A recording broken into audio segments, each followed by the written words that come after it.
Hello and welcome everyone and good evening to you. We're happy that you are here and we do look forward to a very exciting evening. Let's begin with a word of prayer. Heavenly Father, we want to give you thanks for this blessed day. We ask for your continued grace and mercy to be with us.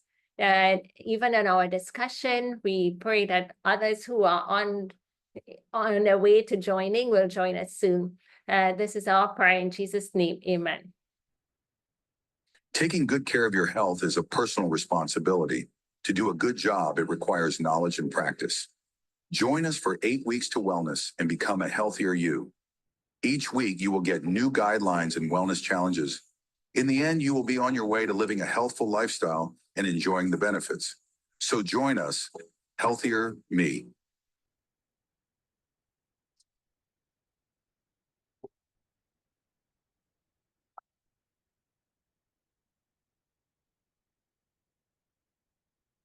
Right. And so welcome. I'm Dr. Natalie Nash, and I'm talking to you from Trinidad and Tobago, the country where it's all about variety and diversity and sun, sea, and sand.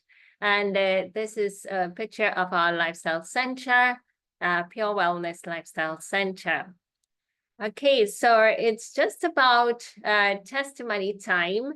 And we want to be able to share. And I have a testimony for you. I don't know what you have. And we have been here over the past couple months. But in this particular series, we have been talking to you about ways and means in which you can express and practice wellness. And so I'm just curious as to how many of you have been sharing with others what you've been learning, or even more so putting into practice that which you've been learning.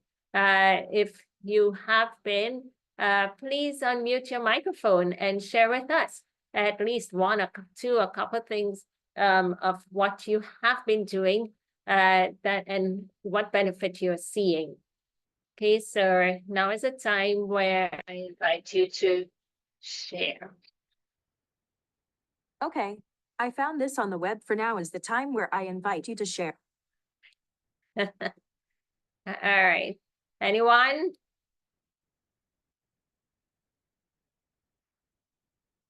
Okay.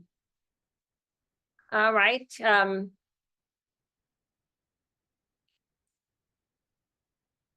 If not, then hello, we have someone coming on.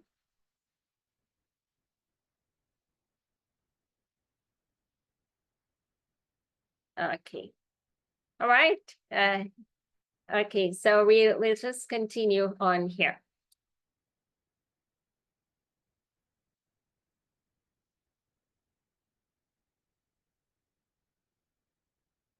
Okay, silent night. Let's go. Right, so we have been talking to you about different ways in which you can be healthy, but today I want to share a natural remedy with you. And today I actually had a nosebleed. Have any of you here have had a nosebleed at any point in time? And so what do you do when you have a nosebleed, and should you be concerned? Now, number one is to understand why you're having it. So for some reason, I had a little snuffle, runny nose all morning, and I tried to take different things for it, but it didn't go away. And about midday, I went to take my son walk, and they came back, and I was sitting, and I felt, like a little runny nose coming on. So I took a tissue to sort of wipe it up. But it was a thin tissue, very light. And so as I did this, it got wet. And I was just like putting it into my nostrils to sort of sap up what I felt was coming. And immediately my finger went through the tissue and up into my nostril. And not very far in, but my fingernail needed a little cutting. And so it bruised the inside, and I immediately saw blood. And I was like, oh no. And my body was warm still from the sun walk that I had just taken. So you could just imagine it bled a bit. But what do you do? Does anyone want to share? What would you do if you had a nosebleed? What do you think you can do?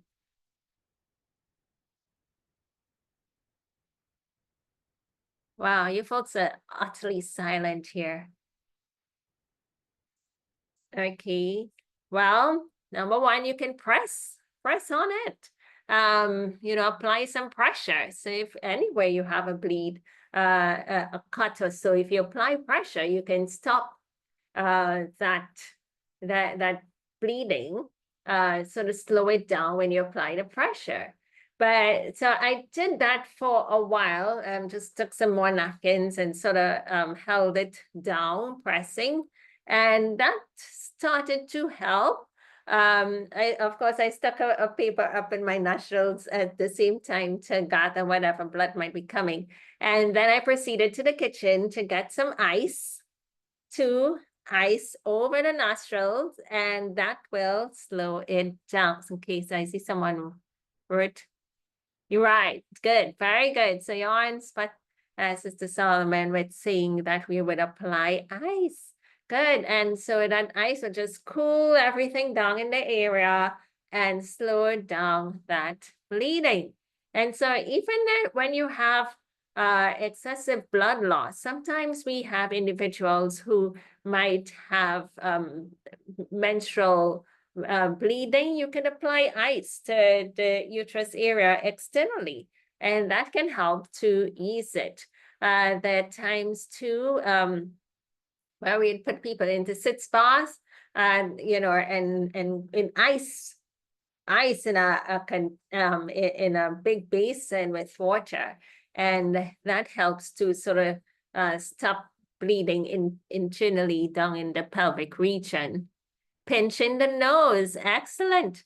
Yeah, that can work too. So pinching that nostrils, literally taking your fingers and pinching at it, and that would be applying pressure to that point. Okay, so here are a couple pointers that you can look at. If you are looking at pinch your nose, and you can do so for about 10 to 15 minutes. And depending on how severe that nosebleed is. Now, there are times when individuals might have nosebleeds for other reasons. For me, it was just a finger. And you need to be careful. I mean, immediately I thought, was my finger clean? Because that can happen where individuals can get infections in their nostrils. And that can be a bad thing. If your finger was not clean and that happened, you can get germs getting into your system.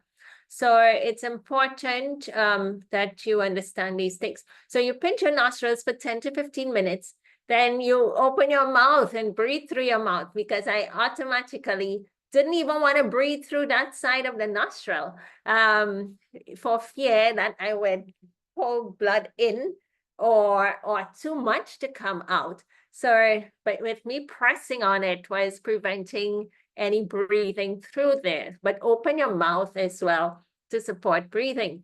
Apply ice to the area and sit upright.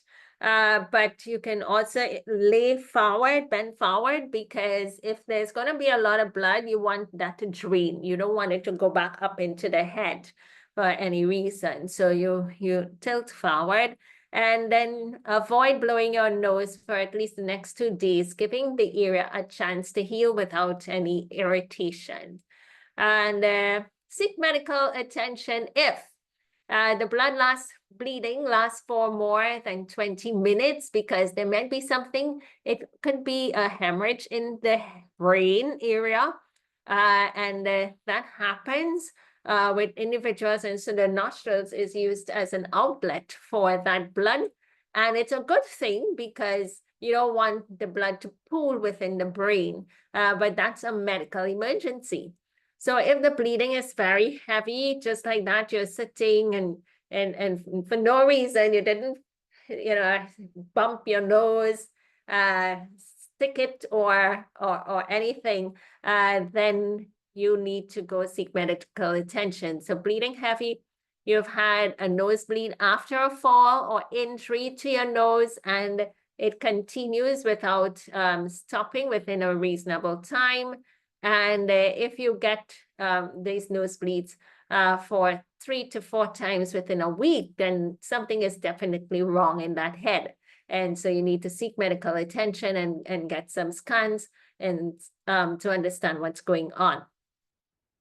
But here's another thing. If your blood is too thin, if you're on blood thinners, that nostril, that area could bleed longer. So it's important for us to have a healthy diet, understanding the need for us to have adequate level of platelets, and therefore vitamin C, vitamin K can support that. So through our foods like oranges, lemons, strawberries, bell peppers, guavas, cherries, they are all rich in vitamin C, and vitamin K can be found in your green leafy vegetables, such as your cabbage, your bok choy, your spinach. You find those who eat dashing bush. You can get vitamin K in there. Broccoli, kale also has. So those things tend to allow your body to recognize there's a bleed and we need to have some blood clotting. So my nosebleed did not last for very long, just about 5 minutes. And I sort of, handled it pretty quickly. And that was it. It did not. Once I applied the ice, it stopped like immediately. And it did not continue. All right, so I hope that has been helpful to you. All right. Yeah, so Beverly Solomon is contributing that at times change in climate with different countries and you change in your environment can cause your nostrils to bleed. That is sort of like a pressure in the body sort of adjusting. So with that, you find that you may get nosebleeds. So for example, you're in the Caribbean warm climate, you move to some area where it is cold, that change in temperature tends to cause that nose bleeding, but it doesn't last for very long. And sometimes for people, for their very first winter experience, may have that. A lot of times it's because the nostrils are overly dry and the membrane there are so tender. I was surprised by what happened. It's so tender and delicate. So if the nostrils is dry and the air is dry, you find that you may have dry mucus within the nostrils. And then when you seek to remove that, it's like a scab that you're removing, and so you might find it's red, or by just the removal of it sort of irritates and cause bleeding because it's so tender. So that's something to look out for, but don't be alarmed in such cases because it's quite natural, and it would soon go away. Yeah, okay, good. In the summer it happens also. All right. Yeah, the environment, if it's too dry, that can happen. We can wash the nose with cold water, and can we wash the nose with cold water, head forward? Yeah, if you have cold water, you can apply that to the nostrils as well. I think that might answer that question. Okay, so let's go into our topic for the evening, Healthier Me, a step-by-step approach to improving my health. All right, so let me just get a test. Are you guys hearing me loud and clear? Just put in the chat if you are. Okay. Yes. All right. Wonderful. Thank you. All Yeah, right. So okay. Thank you. A step-by-step approach to improving my health. Now, every time I look through these guidelines, I would always say, folks, if you would only try this, just what we're sharing here, just put it into action. It will help you tremendously. It's going to make a difference in your life. You're going to feel it. After 1 or 2 days, you're going to feel it. So we hope you're keeping up with your water. Let's have a look.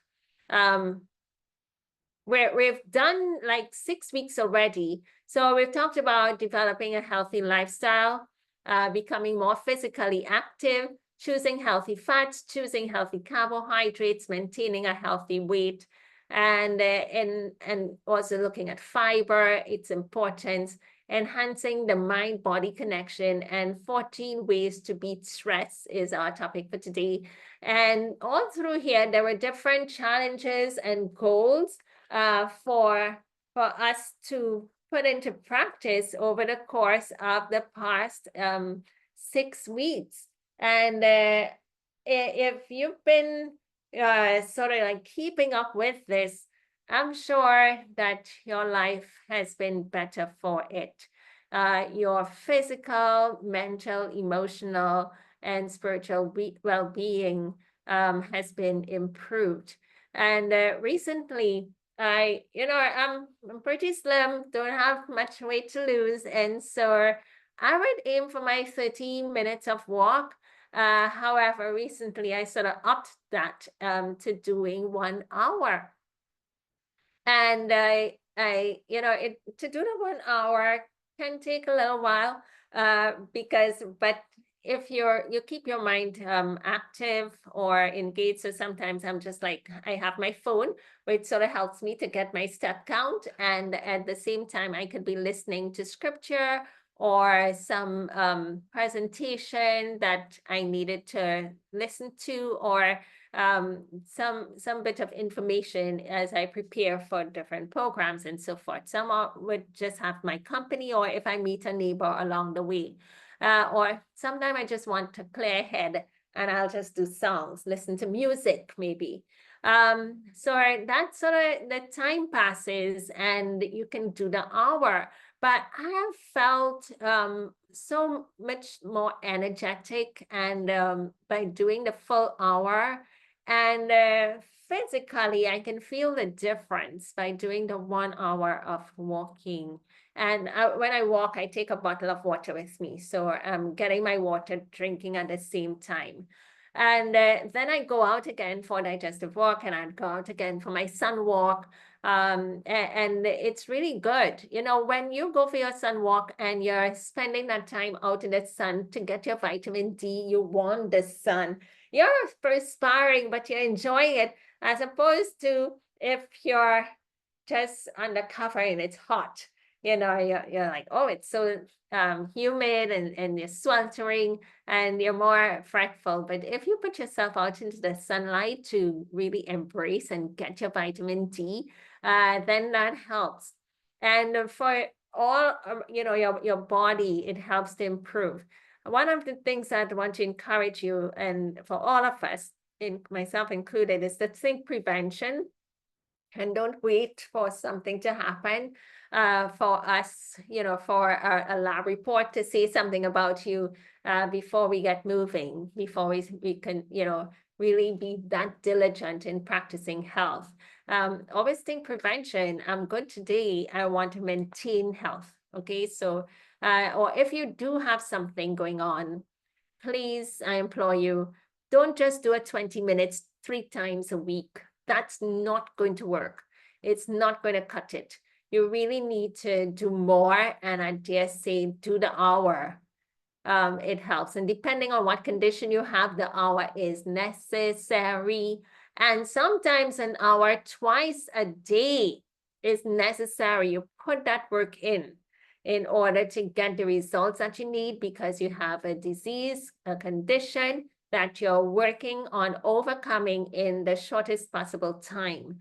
So when practicing wellness, it can also mean self-care, taking time out of your day to care for you.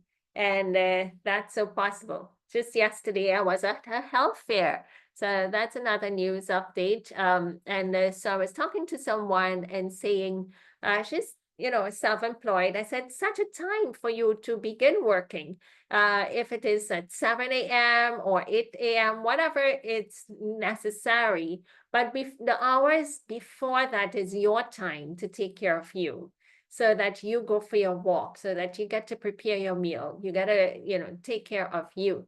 And if you did that, then you can still win on both sides, still be conducting your occupation, but taking care of you first at the start of the day.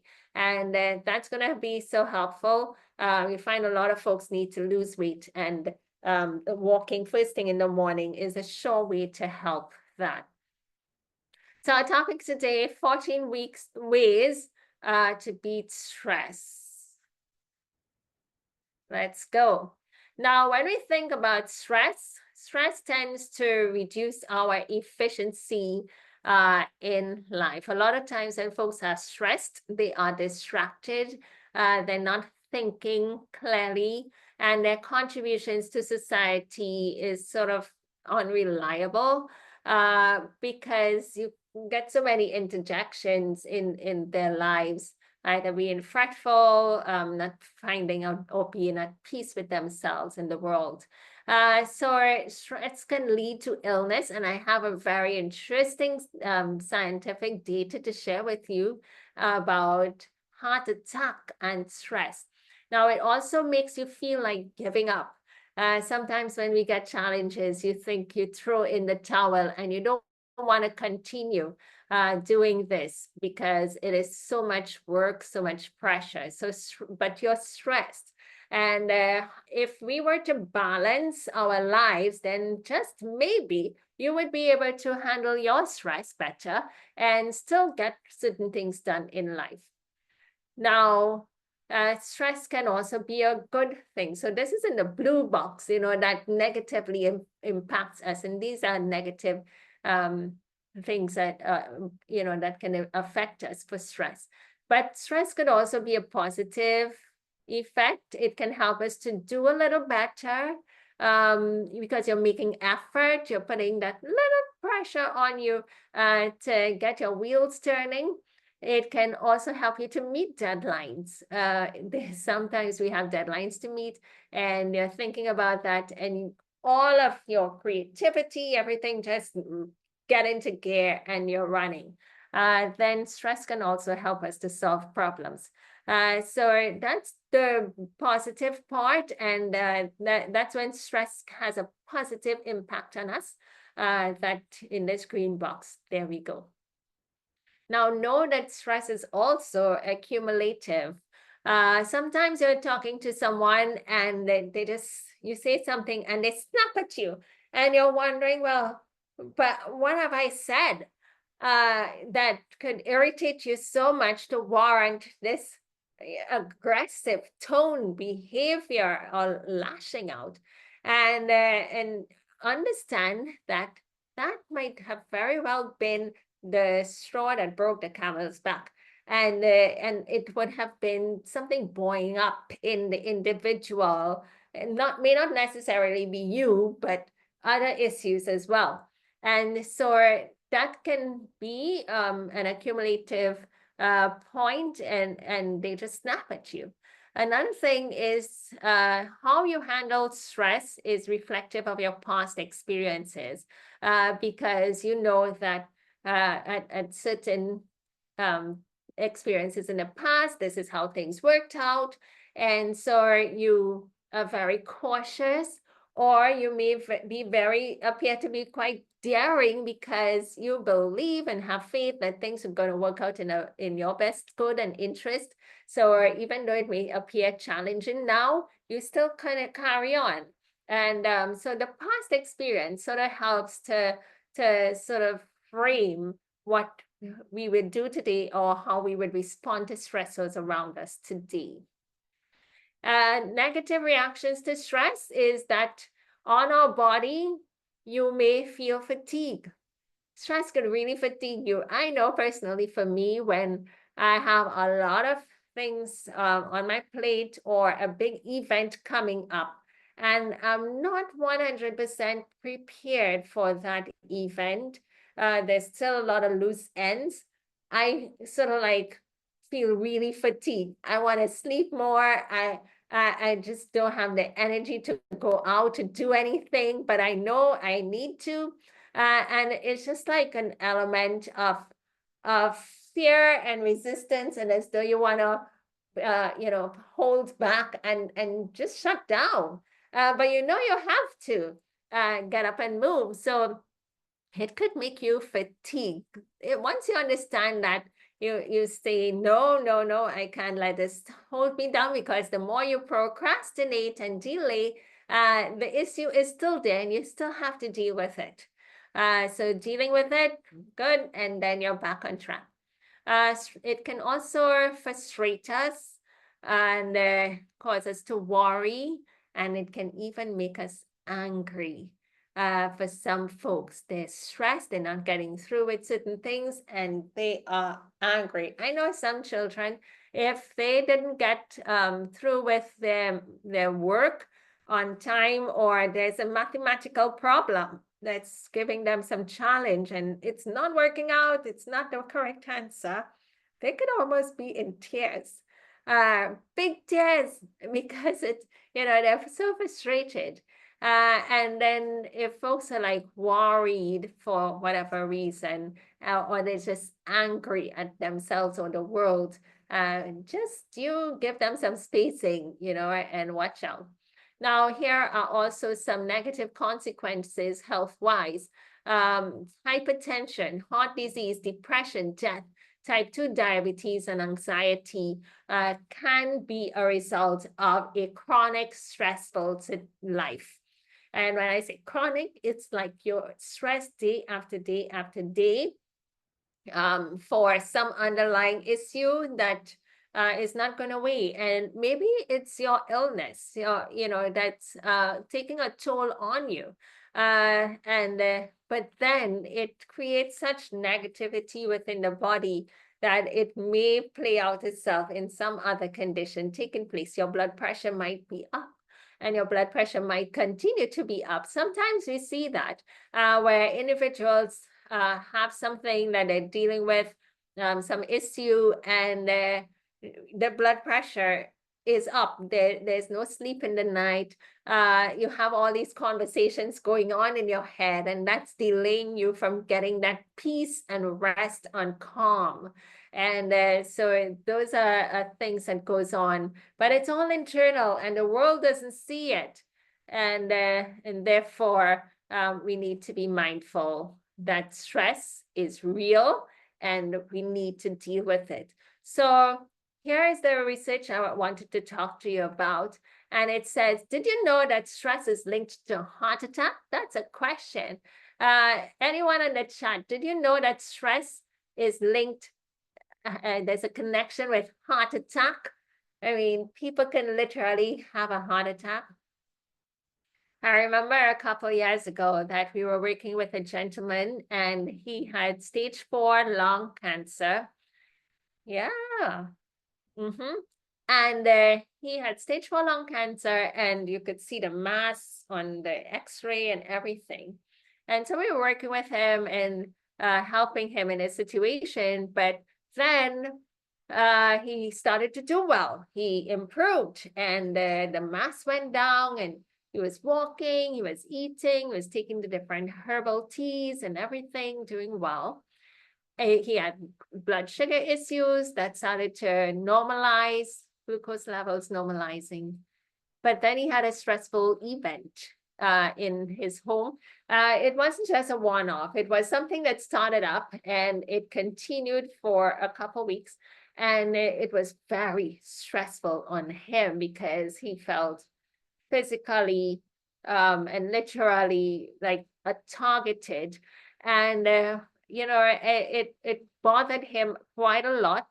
And one day we just heard he died. And it's like, why? A heart attack. So it wasn't a cancer nor any other issue that he had before, but the stress on him that took him out. So here's a research. It's found in the American Heart Association journal. It's also in a Lancet.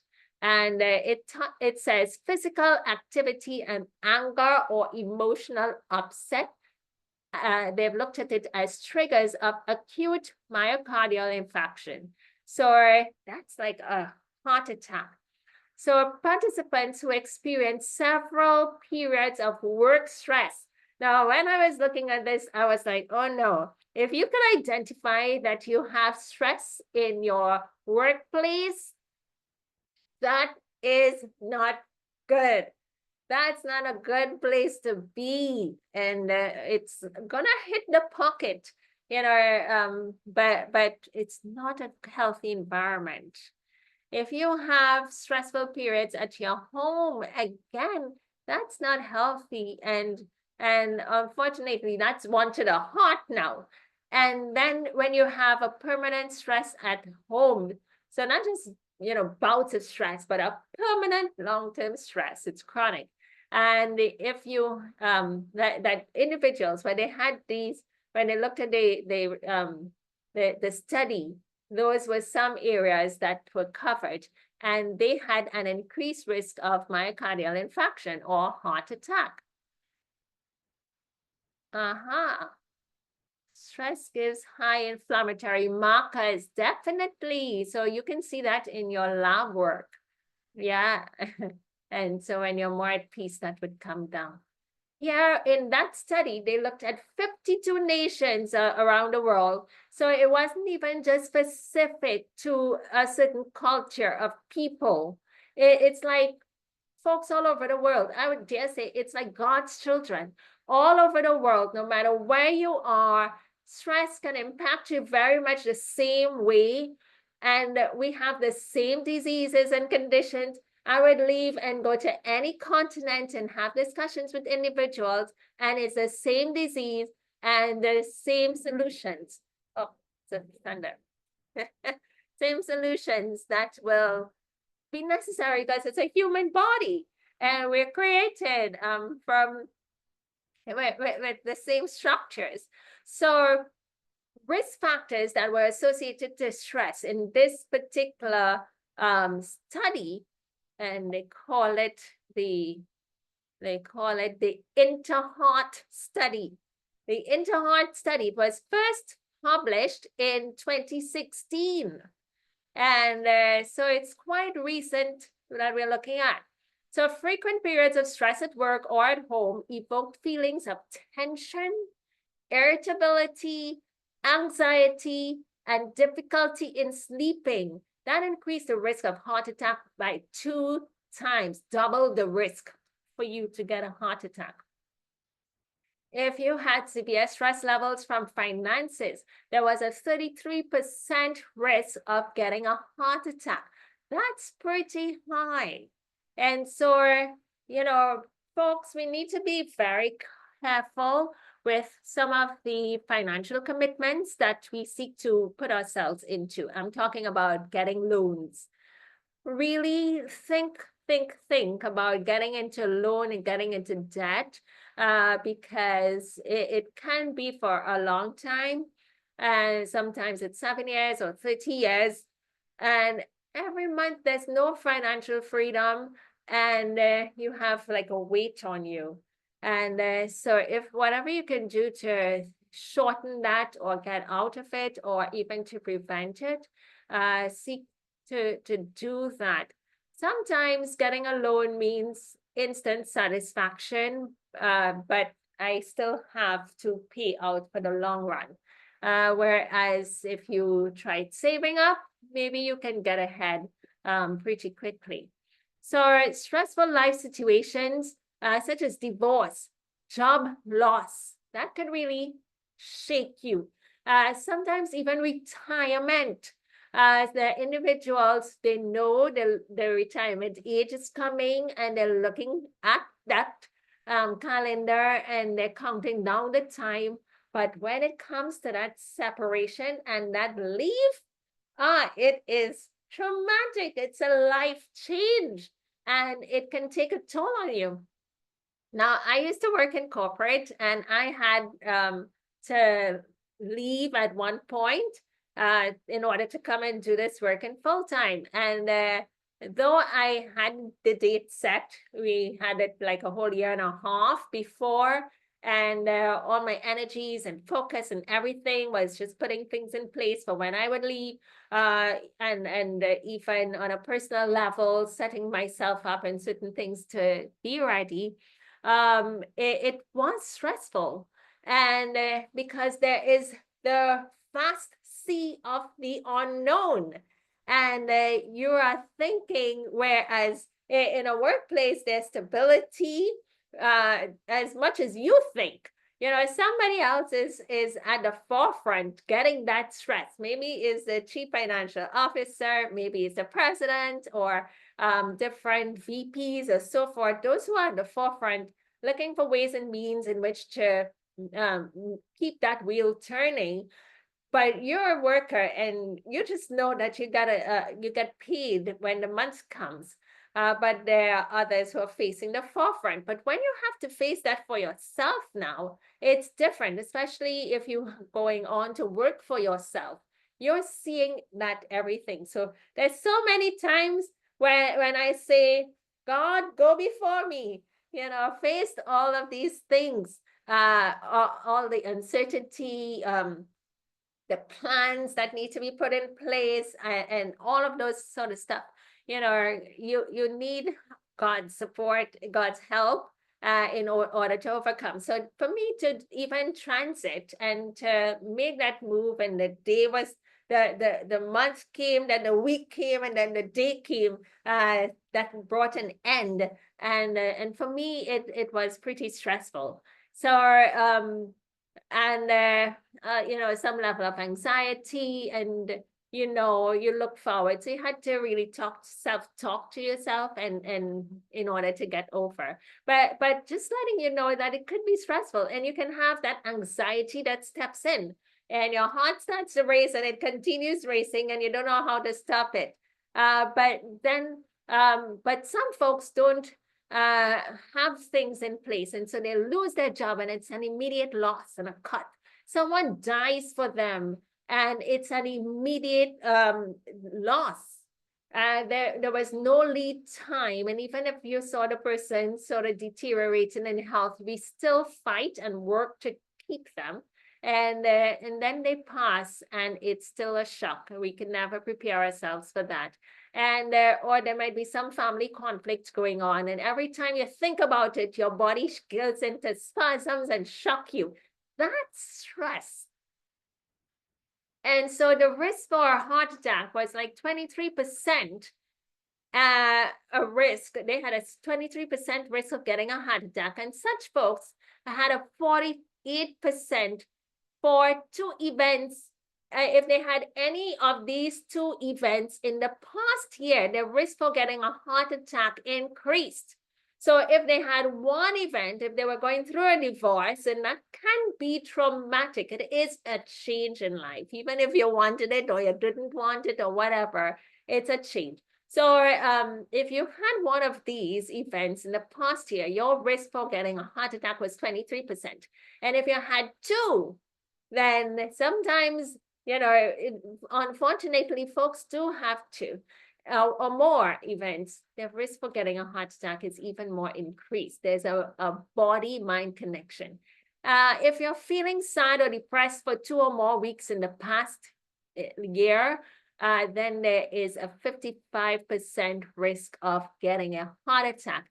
And if you feel that you have control over your life rather than your environment or other people controlling you, you're more in charge, then your risk for heart attack was reduced by 32%. So these are some interesting finds in that study. All right, so someone is sharing, never those it's the lower level. It's the lower level workers that do the legwork and corporate CEO and others, highly paid execs have stress, but the money equals out and exceeds low pay, high stress. It's worse. Okay, I can understand. I can understand that. But yeah. Okay, good. Now here we go. Just the 14 tips for beating this stress in our lives. It's part of life, you know, and we need to have the tools to hit it. Now, adopt a healthy lifestyle. This is all what we've been talking about over the past couple of weeks. We're skipping meals. And so if you are not eating on time or getting your 2 meals or 3 meals, whatever you have set yourself for, that can be you know, an issue. If you're a hungry man is an angry man, literally, and you're fretful and agitated and you're snappy. So make sure you eat and avoid drinking alcohol, avoid smoking and vaping, avoid sleep deprivation and a sedentary lifestyle. You know, you want to be able to instead have a nutrient-dense food intake. So you're eating, but you have sufficient nutrients and fiber that would keep you full and satisfied. You want to eat on time, and that in that way you're making sure you have your regular meals, and then you want to sleep for 7 to 8 hours at night. That makes a huge difference. And there are times when you know, you have issues going on. Just sleep. I know that there are some days when I have my to-do list and I don't get it all done or the majority of it done. And by evening, by night, I'm like, my goodness, I still have my to-do list and it's the end of the day. And I might be tempted to, what if I did an all-nighter? Maybe I'll just get it done. But I know the next day I'm going to be no use to myself. So I would just like say, let me call it a day. I go and sleep and trash it all.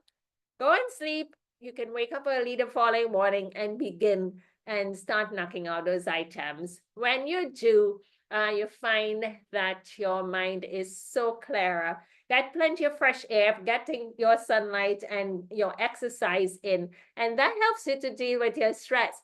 I have found that as I upped my exercise, my walking time to 1 hour, that it caused me to be able to get through certain tasks quicker because my mind is stronger and better prepared to handle. And so I have things to do, but it doesn't take me very long. I can just knock it out quickly, and that's a good thing. Now, here's another point. Do not overcommit. And I'm also guilty of this, overcommitting. Sometimes I double book and myself. So we need to learn to say no. And especially as you get older, you're not able to do as much and multitask as when you were young. But learn to say no. You don't have to take up every opportunity that comes at you, or and sort of like weigh yourself. And understand that you're a human being, you're not a machine. And so you have limitations on a daily basis. You have limited amount of energy and time in which to do it. There's just so many hours in a day, and that's it. And therefore, take on new challenges only as you have the time, interest, and energy to do it well. There's so many things that personally I want to do right now, and it's like, how could it get done? And I'm sort of like piecing it out for when to start this one, when to start that project, when one is going to end, at least I can move on to another. And so in that way, you keep, you know, your joys, but at the same time, don't overcommit and double booking. That's going to stress you out and put a lot of burden on your body. All right. Breathing, yes. Breathing exercises can also be one of those that you can adapt. Breathing deep, clearing the mind and getting that air. Simplifying your life, slow down and simplify your life. That tends to help quite a lot. There are a lot of times when we have a lot on our plate, and if you were to remove certain things, maybe there are certain tasks that you could delegate. And if for those that you can delegate, you do that. And maybe it means closing your eyes and doing that delegation. Sometimes we can be perfectionists or just so rigid on it has to be done a certain way, and that is putting some self-imposed stress on ourselves. So learn to open your hands and let go. Give things to others to do, and that would free you up, simplifying your plate and your load, and that's going to be helpful. Let go of material things as needed. Not everything needs to be held on to, and cut back on certain commitments. That again, if someone else can do it, give on, let it go and give it to them. Master one big challenge at a time. This is so huge because it tends to bring on a burden on you when you have multiple things, multiple changes that you're engaging in at the same time. Change is huge, you know. We shouldn't take change for granted. Change literally needs to have a mental preparation, a physical preparation at times, an emotional preparation. For example, I tell folks that when you're seeking to make big changes in your life, be prepared for it. To have a baby, to start a family, that's a huge change for a lifetime. So you need to be prepared for that. To get married is a huge change. You need to be prepared for that. I remember years ago when I was getting married, my husband, he's not from Trinidad. And so I was going to marry him and give up my job and go to a new country and leave my family behind, my church and my friends. That's plenty, right? So I said, plus different kinds of amenities. So I said, I could do it. And so I set up myself, and it was all going to happen in January month of a particular year. And as the time came closer, I had a lot to do. Oh, my vehicle, I got into a vehicular accident, and the guy ran into me, but they said it was my fault because I was in his pathway and shouldn't be there. So I had an accident and a car to fix, but thankfully, God blessed, and I was able to get that fixed within a week. You know, within a couple of days, it was all done. And I like to do that. If something needs to be handled, just handle it quickly and close it up, you know, and get rid of that. So that was done, but there was this wedding to prepare for and everything. And I started to fall apart. I had already resigned from my job, and everything was going to happen in January month. And then as the time got closer, I was like, no, I don't want to do this. I can't do all of this. And recognized I couldn't do all of that one time. So it was too much change. And so I went and I asked for my job back, and I got it back. And I said, I'm going to take my time, give it 6 months. So I got married, and it took us 6 months before I actually relocated. And that helped a little bit with my transition, but it was still rainstorm and thunder and lightning and heavy showers, you know, for me when the time came. But at least I knew it helped, sort of like put those breakers in the life. So one change at a time. We're not superhuman. These big things, you're buying a new house, you're moving into a new home, you're starting a new job, dealing with a breakup or divorce. Slow down, don't do too many changes. It could be stressful on you. And then do not add other changes, right? So you don't want too much.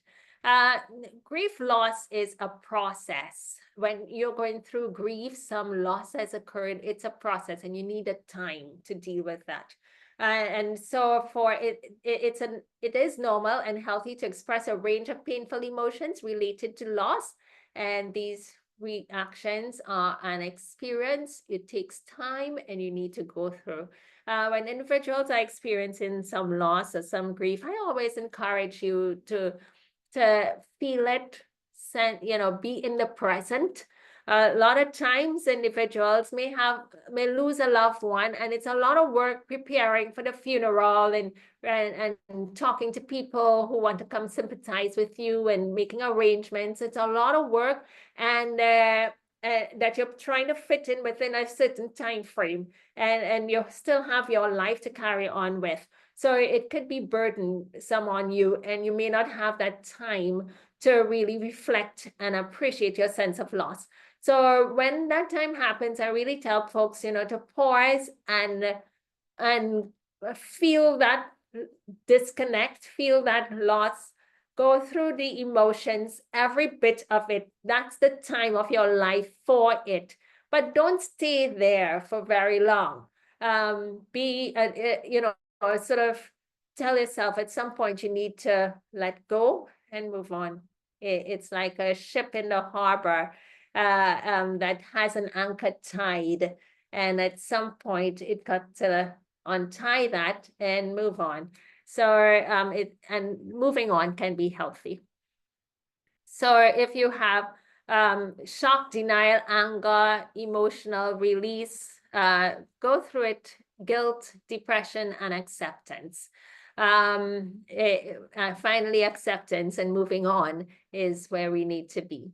Smart living is clinging to hope through tears and having the courage to accept change. Many times we don't want the changes that comes to us. It's uninvited. We don't want this. But life is such that there are times when things come our way, and we just have to live with it and accept that a change has taken place and to move on. So feel what you need to feel, go through what you need to go through, talk to people, those who might be your confidant, and it will help you. Number 5, relax, an antidote for stress. Break that stress cycle and feel better now than feeling better later. There are times when you're just bombarded. I think it was Friday, sometime last week. I had a lot going on, and my head just felt bombarded, information, things I'm thinking about, what I need to do, and it's all hitting me. And then I just said, stop, stop. And I just went out for a walk and took some time out and relaxed. And I still had my task and everything else to attend to, but I took some time out to relax and to break that. And that, when it's broken, when you go back to your task, you would find that it's easier for you to handle. When you do break that monotony of stress, it tends to help you to reduce your blood pressure, to relieve headache and tension and pain and anxiety. Sometimes these things are happening in our bodies and we don't even know. So the breaks tend to help a lot, so that these things don't escalate, these health issues, health conditions. Take a mini vacation. What about escaping? Do you wish to be here? Well, then if you wish, then go. So many times we think this is what we need, but we don't go, and we don't make the time to go. And that's really sad, because we're, not gaining and taking advantage of what life really has to offer. And if you feel very much like you need to be here in this picture, then set it up, make it happen. Be good and nice to yourself, and go. It's okay to be on your own. It's okay to be quiet and just to be you. And there are times when we need to be so comfortable with ourselves to be on our own and by ourselves. We don't always need to have a crowd around us. And when you're on your own, it gives you that time to think and reflect and feel free in your mind, so that helps. Be physically active. Do something physical. You may not be able to run up this hill like these guys, but at least it helps to strengthen your heart and to build your immune system. So just a physical activity, mash that ground and get moving. You can feel the strength in your legs. That saves you so much as you, and just by the movement, any physical activity. You may want to play ball, go with your children outdoors, and that tends to help to release that tight tension. You know what? It's a tight tension. It's like a pressure cooker pot. And with one little crack, it just, and everything's good again. So let's get physically active. Be good to yourself. Get your sleep. Taking work at home every night can be stressful at you, and even taking your work at home on weekends, or working even hard on weekends, not using your weekend to have that break from the weekend day, that can cause stress on the body. Skipping meals, no vacation, negative thinking. Negative thinking is hugely devastating, because you're thinking all these negative thoughts, you're talking about them, and it just casts a shadow over your life and makes you feel pressed down and down. That's not what you want when you have to get out of a stressful situation and to be free. Excessive drinking, alcohol tends to be things that, that can impose more stress. So practice self-care, practice wellness, take care of your personal needs. Nobody else is going to take care of your personal needs but you. Feel good about your good qualities. I meet a lot of people who would want good for others, but not for themselves. They kind of like hide away, shy away, run away when it's time to express good for themselves, to themselves, receive it. That's not a very good disposition to have or stand to take, because you do need it.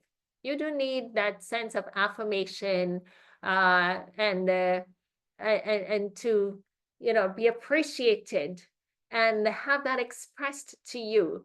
Even if it is that you don't glory in that, but it's still done. It's like somebody telling you thank you, and you're saying, well, yeah, it's okay, no problem, but you still want to hear that thank you and need to hear that thank you, as opposed to you doing something for someone and they never say thank you. That's going to stay on your mind. All right, so learn to acknowledge your successes and feel confident that you can do certain things in life, because that helps you for the next time a similar stressful situation arises, because you've taken note before. You know that you're in a better position to handle what comes, and you can do this and you can go through it successfully. Then take pleasure that you did your best. Don't beat up on yourself if things didn't work out the way you wanted it to. You did your best, you gave it your best shot, and this is it. Just accept what the result is. Learn from your mistakes. That's helpful. So it prevents another mistake or stressful event. And then don't be hard on yourself, okay? I think so. Right. And then feed your emotional life. Everyone deserves to love and be loved. So seek to socialize with others. It could be your friends, your colleagues, your family, if individuals in your neighborhood, joining a community, a club, a church, and just having a social network around you works. It helps, because then you have a sense of belonging. And you could be going through a stressful time, and you go into that space, and they don't know what's happening with you, but just the embrace and the camaraderie and the interaction that's so positive tends to help lift you out of your mood or what you might be thinking and going through, and you find that you're better placed for it. So feed your emotional life. Resolve conflicts. Stop fretting about problems. Fix them. You know, a lot of times we talk about problems, but we need to do what we can to fix things. And that might mean finding someone who you trust, a friend, a counselor, a spiritual leader to talk to and get solutions to help in your particular situation. When the problem is resolved, let it go. Don't hold on to it. So many times a problem might be resolved, but you're talking about, remember when? And rehashing all those things again. Let it go. Move on. Run on. And it's going to make quite a difference. Number 11, make an attitude change. If you expect the worst, you're going to find it. Yeah, because you're just looking on the dark side, but there's also a bright side. If you think that everyone is against you, you're going to feel hurt easily. And sometimes folks are not even talking about you, but oh, they're talking about me. They may do something and you feel you're targeted. No, that's negative thinking. And that's unhealthy. That's why we need to be hopeful. Look for the best in others and in situations. And when you have that attitude, then you believe now that others have your best good at heart. Because you're looking at a situation, they're not being snobbish or getting at me. That person is actually just simply sharing or being candid, you know, but it doesn't hurt you because your mind is thinking the person mean well. Look at problems as a challenge, not as a terrible event. It's a challenge. We can overcome this. We can go forward and put your energy into a positive light. You have mind, you have mouth, you have energy. You want to talk. Put it in a more positive way than in a negative. And so if you did that, it's going to be healthier for you. Remember, we're talking about stress and how you can cope, how you can deal with it, how you can beat it. And therefore, you don't want to beat yourself down again with all this negative thinking. Dr. Neil Nedley calls it stinking thinking. Because it's so drabby. But rather, if we changed our attitude towards life and towards people and events that comes our way, we will have a better positive attitude to deal with things and move on. So keep balance in your life. When you have deadlines, you have clamor, clutter, boredom, or loneliness, balance that with serenity, quietness, time for meditation and prayer and reading God's word. Let there be order. If you have clutter around you and that's irritating you, clean it up. Get rid of some of those stuff. We talk about getting rid of certain material things. Laughter is also helpful, and social interaction, it's good. So have that balance in your life. So when life is in balance, stress is under control. When your life is not balanced, you're weighted on one or the other way. You find that you feel out of control. So having that balance is important. So keep every dimension in perspective: the physical, emotion, mental, social, and spiritual. It requires goals, having a plan, and a winning attitude. Having a winning attitude is hugely important to life, because when you see you have challenges and you step out to address it, if you're telling yourself that no is not going to be the answer that you're going to subscribe to, that this thing has to work, that your request has to be adhered to and acceded to, and that you're going to get through with certain things in life, your attitude is so positive, You're going to go forward with your language, with your body movements and everything, your eye contact, your tone of voice in such a firm way, and you're going to get what you want. It works. I do that. There's so many times things come to me, and I'm not taking no. I'm not taking no for an answer. I want this, and it's gonna happen. I'm trying to recall, but I know that there are things that happens, and we're gonna get what we want. So if your attitude is quite positive and winning, then it helps you quite a lot. Practice the golden rule. Treat others as you would want them to treat you.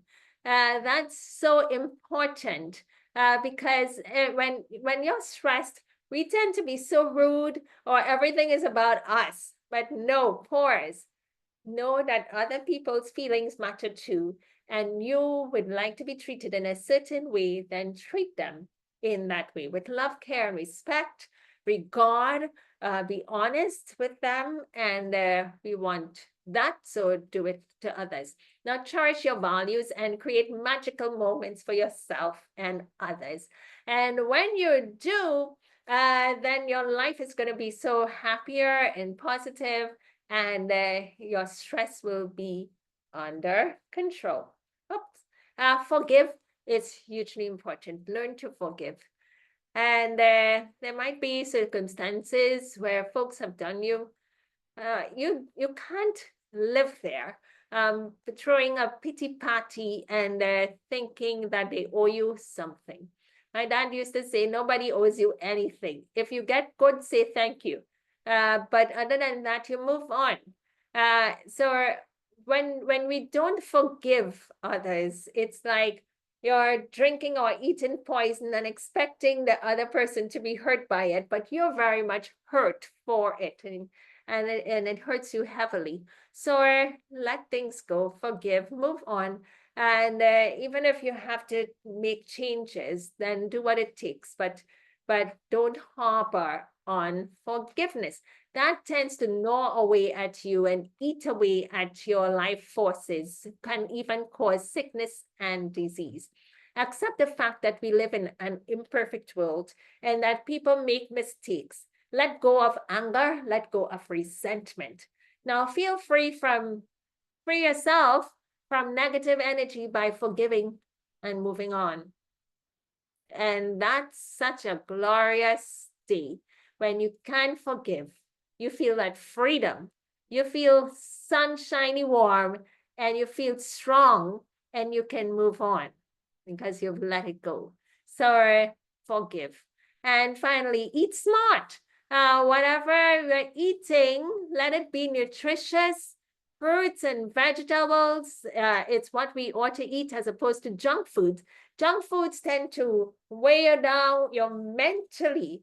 It's sort of, all the sugar and snack and salt and preservatives and so forth really affect the mind. I watch children and it affects them. They're hyper, they're aggressive. But when they don't have all these junk foods, they're so calm and peaceful and loving and joyful and easy to go along with. So the foods, I mean, all these foods, they look pretty, they smell sweet, they taste delicious. What part of them is aggressive? Nowhere. And so when you eat them, it's going to pass on to you, the eater. Here's the serenity prayer. You know it very well. And it says, God, grant me the serenity to accept the things I cannot change, courage to change the things I can, and wisdom to know the difference. What a friend we have in Jesus. All our sins and grief to bear. That's where we put our stress levels and what's affecting us. Put them on to Jesus. He is the one whom we need. He's the answer to our stressful lives. And we can go through so much if we don't let it go and don't put our burdens upon him. He's asked us for it. And in order, why has he asked us for that burden to be placed on him? So that you can be free. You can experience that wonderful life. Here's a website. I'm going to put it into the link in the chat shortly. And it says www.helpguide.org. It's a huge website filled with resources of health information. And it even covers, this particular link will deal with stress management. Lots of tips and pointers that you can go through and see which one appeals to you. Hopefully what we've discussed here this evening has resonated with you in some way. Maybe you do not have a situation that you're going through right now, but tomorrow, who knows what will come. And if you do, then by reflecting on some of these different pointers can be of a benefit and help to pull you out of that low point. Okay. And so this week, our goals as we climb up that ladder, what can I do this week? Do something fun and relaxing for at least 15 to 20 minutes daily. And it may take a little longer. Taking care of yourself can take longer. I had a cycle on the weekend. Where's a cycle? A circuit of events. I went walking, came back, did the sauna, showered and changed and did the pool and just relaxed in the sunshine. So, but when I went walking, it was in sun and just got so many hours of sun. And I purposely did that, then showered off and rested.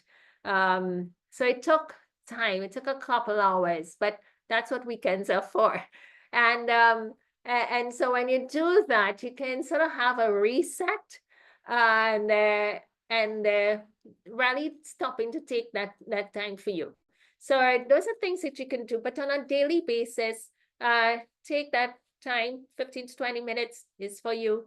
And when you feel uptight and stressed, stop, really stop, break the cycle. Okay, if nothing else stays with you, stop and break that cycle. Don't go long on it. And then you find that you're really falling apart. If you have been unhappy lately, seek to get professional help and continue with our previous week's goals. So here are some little things that you can do. We talked about, someone mentioned breathing. Take slow, deep breaths of air and relax your muscles. Just relax, relax. And taking breeze baths, I've mentioned it before, but that's really so helpful. If there's somewhere around your home or even near a window where you can have less clothing on and more of your skin exposed for even just about 20-30 minutes and get that breeze on you, natural air on you, it is quite relaxing because it gets on your skin. And as the breeze move on your skin, it's like a nice little lymphatic massage. So get the breeze bath, take deep breaths internally. Take a stretch break. Sometimes your activity can stress, when you go for a massage, they tell you, which is another thing, last point, get a massage. Oh, I can feel the tension. All your neck area, it's so tight. It's really tight and tough. But there's where it meets. So stretch your neck, bend down like this. Ooh, and you could feel the stretch.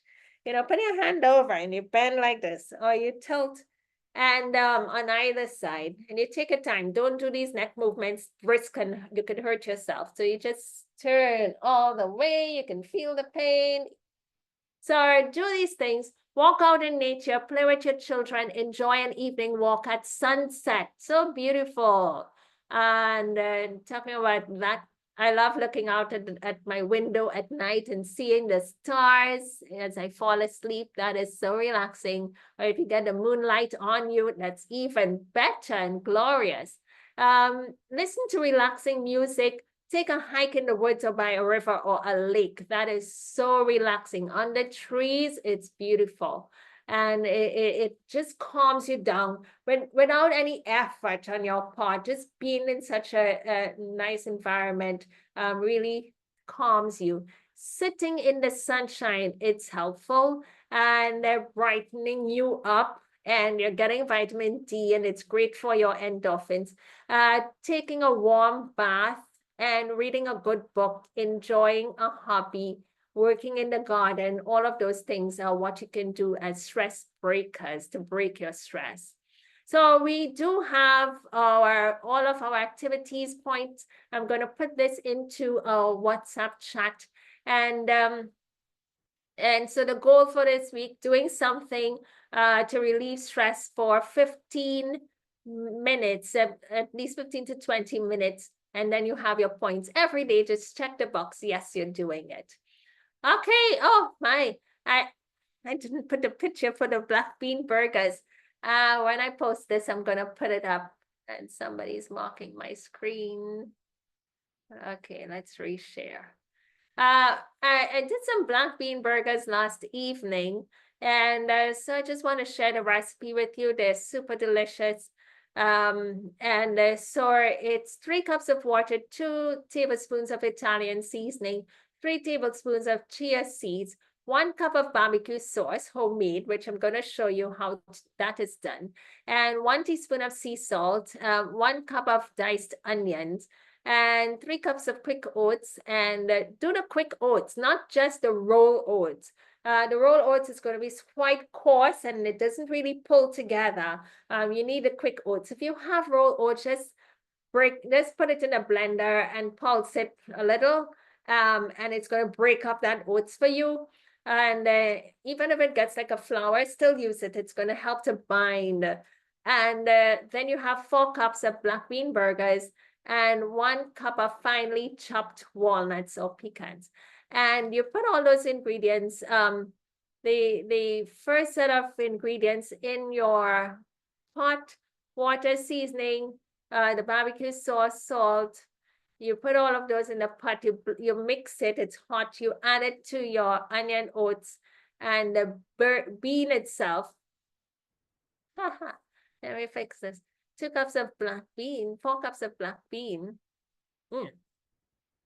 Yeah, you put all of that to the bean itself, and then you mix it in a bowl. When you mix it, it tends to look like it's not hard, it's not tough or anything. It just looks like you could work with that.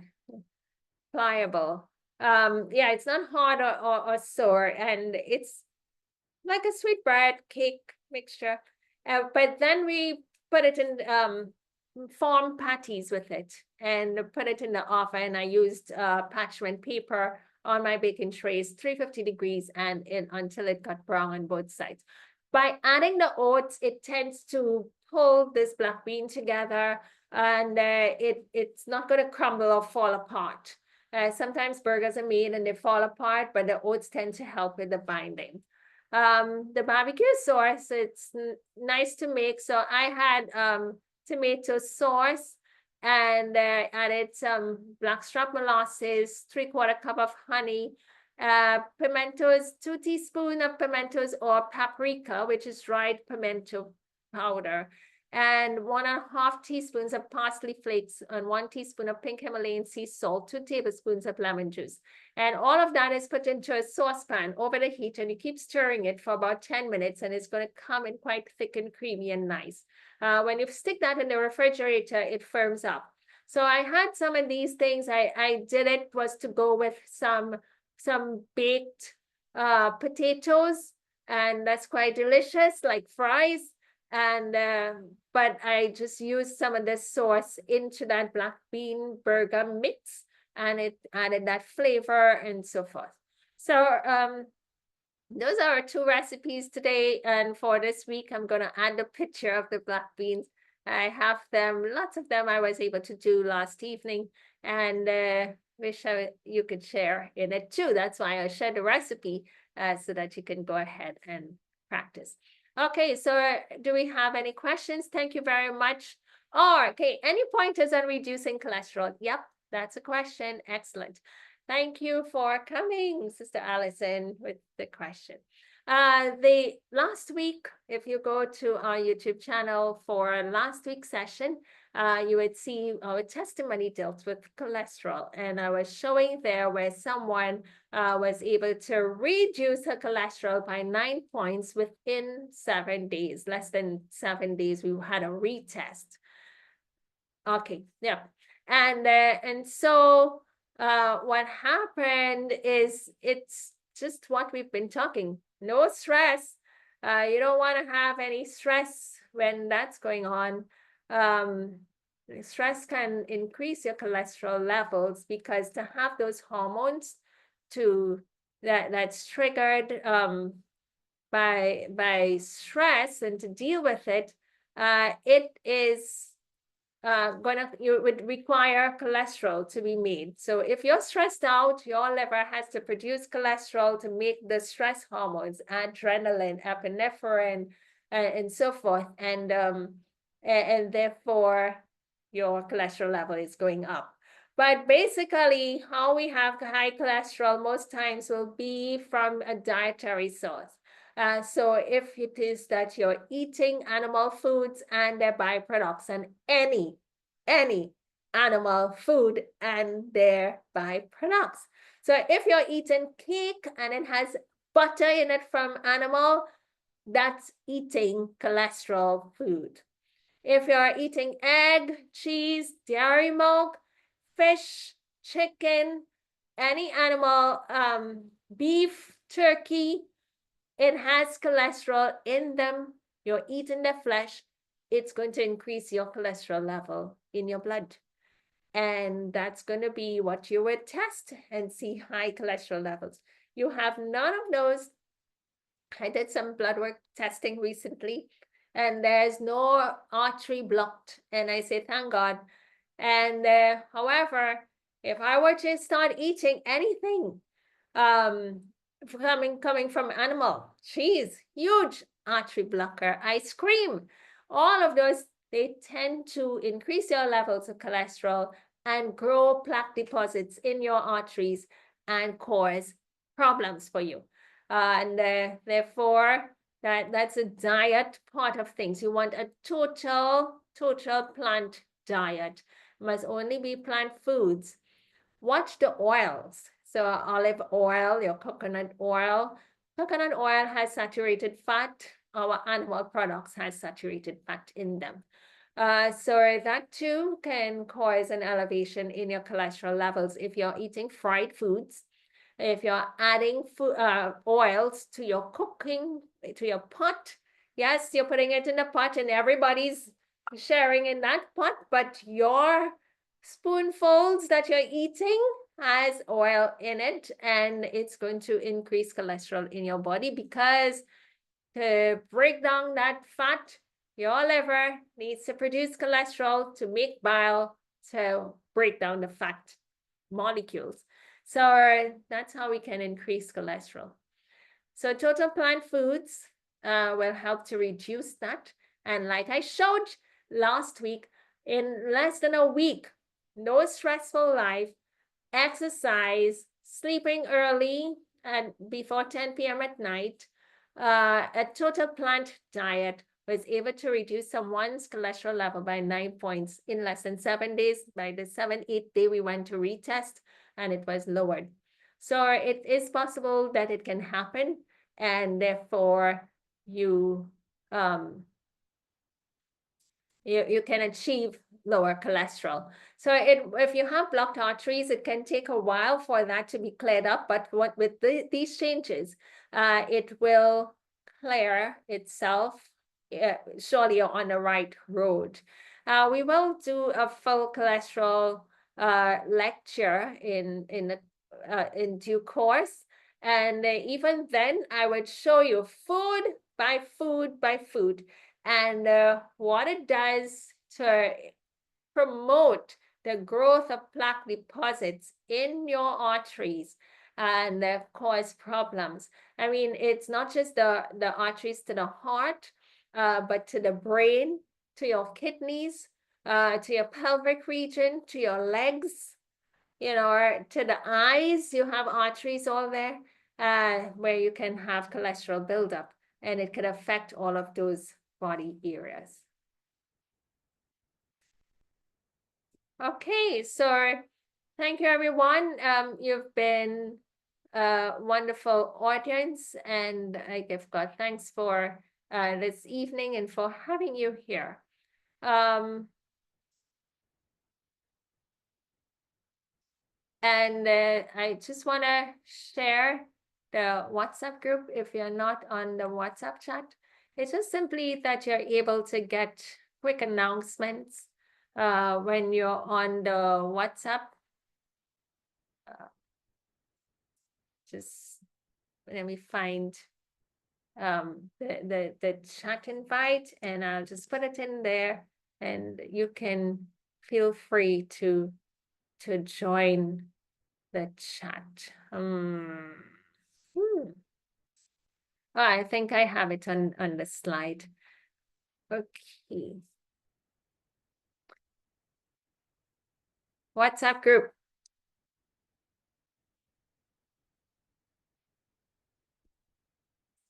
Okay, so there we go. Let's have a word of prayer as we close. If anyone has any other questions, please feel free to say now. Okay, let's pray. Heavenly Father, we give you thanks for our session today, and we ask for continued blessing on each heart, each individual, as they seek to live a healthier life.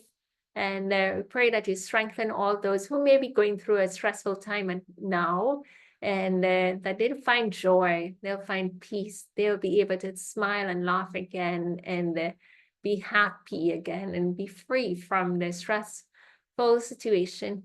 We know that you have asked us to place all our cares upon you, and this we seek to do. Be with us now as we separate until our next appointed time. This is our prayer in Jesus' name. Amen.